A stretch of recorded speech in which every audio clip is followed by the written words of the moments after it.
Dan saya Susai. Hari ini kami akan membawakan berita-berita menarik seputar Indonesia di Batra News.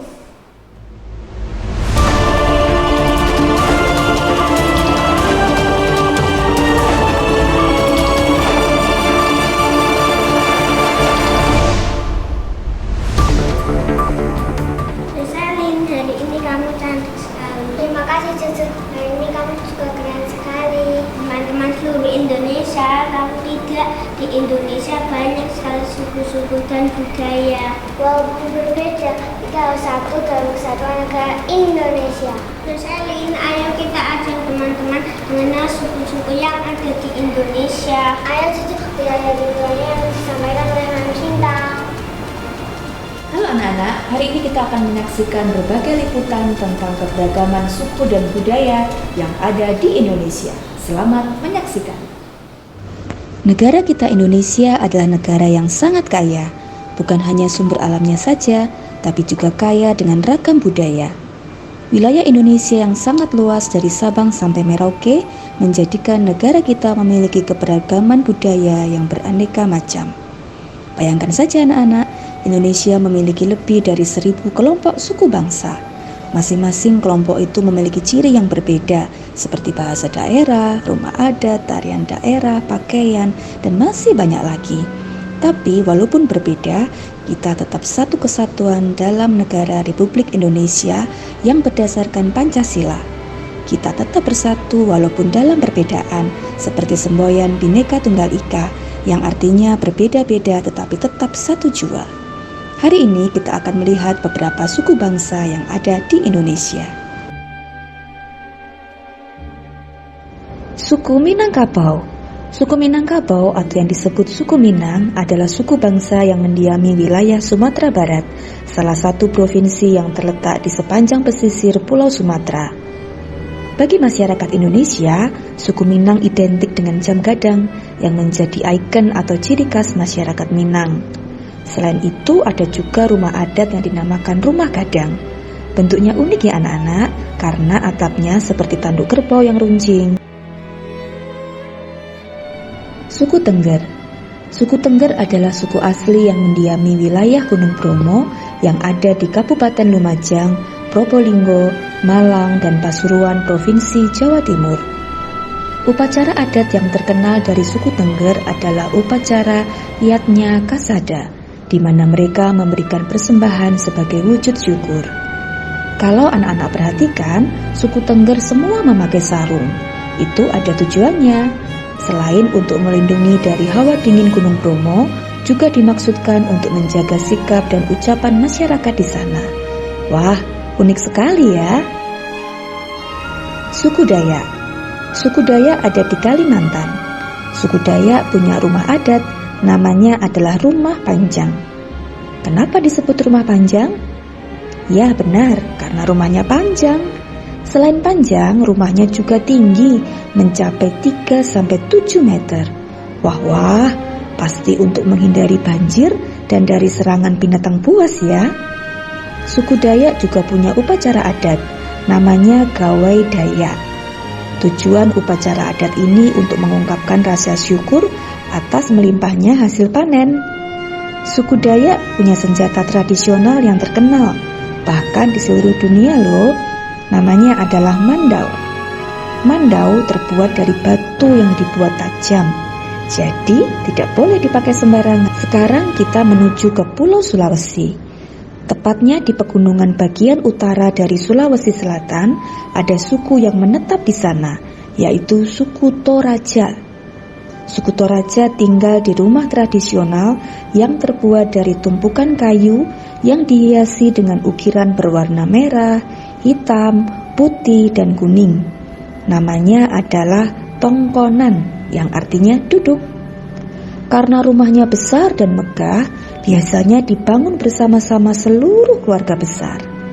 Wah, bisa jadi contoh ya anak-anak. Kita harus selalu bekerja sama dan saling membantu. Suku Toraja juga punya tradisi yang unik bila ada orang yang meninggal. Namanya Rambu Solo.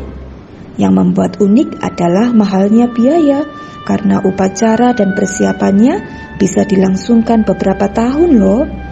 Oleh sebab itu, biasanya dilakukan oleh hanya kaum bangsawan Toraja. Yang terakhir, kita menuju ke Pulau Papua. Di Papua, ada suku yang terkenal dengan hasil ukiran kayunya, yaitu suku Asmat. Hasil ukiran mereka sangat disukai oleh orang di seluruh dunia. Suku Asmat tinggal di rumah mereka yang disebut Jeuk atau rumah bujang. Bentuknya panggung dengan luas 10-15 meter, bahkan ada yang 50 meter. Wah, luas sekali ya. Biasanya dibangun dengan menghadap sungai. Atap terbuat dari daun sagu atau daun nipah yang telah dianyam oleh suku Asmat secara bersama-sama.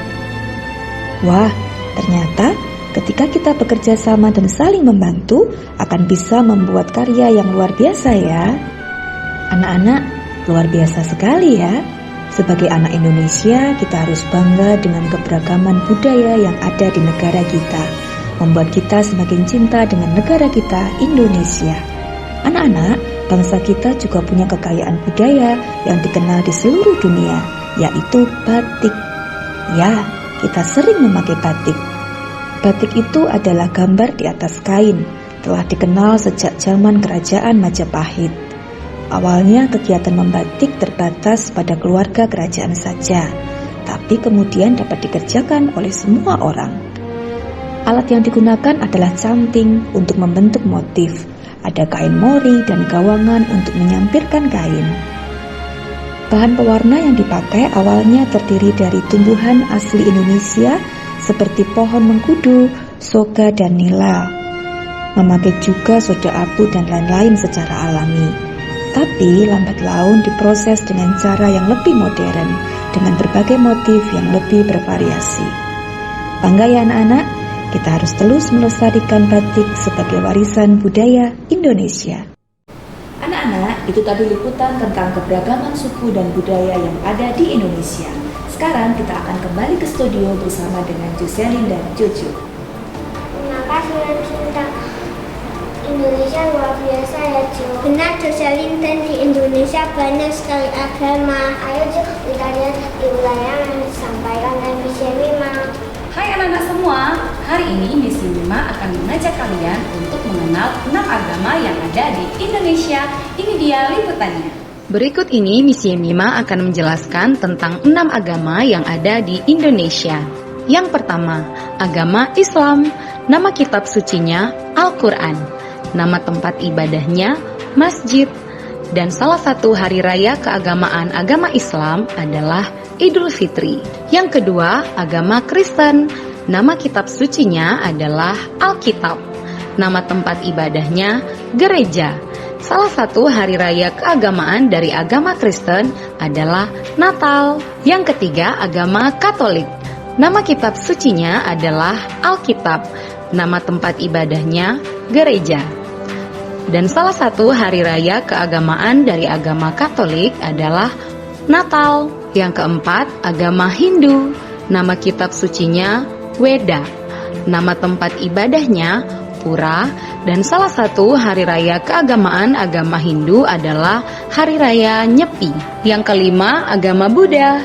Nama kitab sucinya Tripitaka. Nama tempat ibadahnya Wihara. Dan salah satu hari raya keagamaan dari agama Buddha adalah Waisak. Dan yang terakhir adalah agama Konghucu. Nama kitab sucinya Shishu Wujing. Dan nama tempat ibadahnya Kelenteng. Dan salah satu hari raya keagamaan agama Konghucu adalah Tahun Baru Imlek. Itu tadi liputan tentang 6 agama yang ada di Indonesia. Sekarang kita kembali ke studio. Terima kasih Miss Yemima. Walaupun berbeda agama, kita harus saling mengasihi dan tidak boleh bertengkar. Ayo Jo, kita masuk di ruang kreasi. Halo anak-anak semua, kembali belajar bersama Mem Debbie di ruang kreasi. Buat ini, buat itu, buat yang seru. Yuk ayo tunjukkan kreasimu. Nah, di ruang kreasi kali ini ada yang seru loh. Apa yang seru? Ya, yang seru anak-anak akan mendapatkan giveaway. Nah, gimana caranya ya untuk dapat giveaway? Anak-anak harus membuat kreasi dari bahan yang ada di rumah, bahan yang sederhana, dalam bentuk apa ya? Nah, dalam bentuk kita akan membuat kreasi baju daerah. Anak-anak penasaran seperti apa kreasinya? Ayo kita buat bersama. Alat dan bahan yang akan kita gunakan untuk kreasi kali ini adalah kertas HVS, lem, spidol, pensil, dan gunting. Nah, anak-anak bisa berkreasi dengan kertas yang lain ya. Mem mau mulai menggambar motif batik. Anak-anak bisa menggambar atau menggunakan kertas kado yang sudah bermotif batik. Anak-anak bebas berkreasi untuk mendapatkan giveaway. Sekarang Mem dimulai untuk menggambar motif batiknya ya.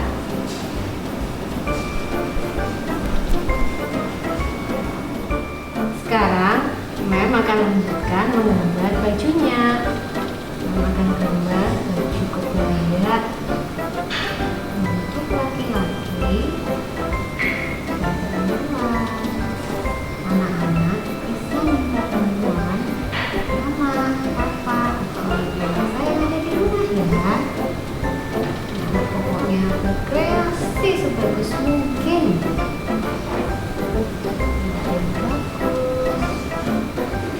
Untuk mendapatkan giveaway-nya.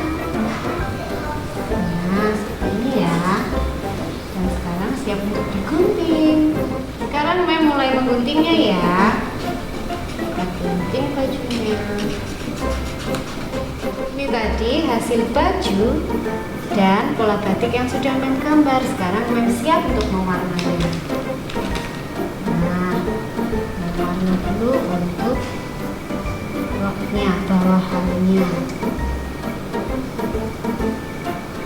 Warna pokoknya harus berkreasi yang bagus, yang keren.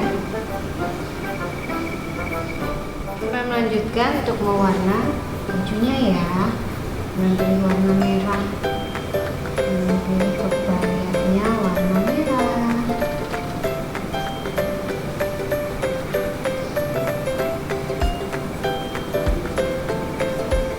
Ini dia ya hasil kreasi batik Mem Devi.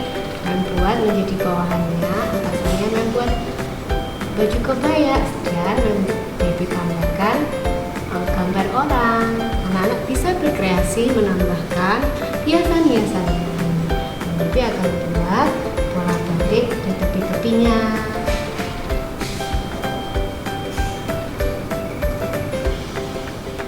Nah, ini hasil akhirnya.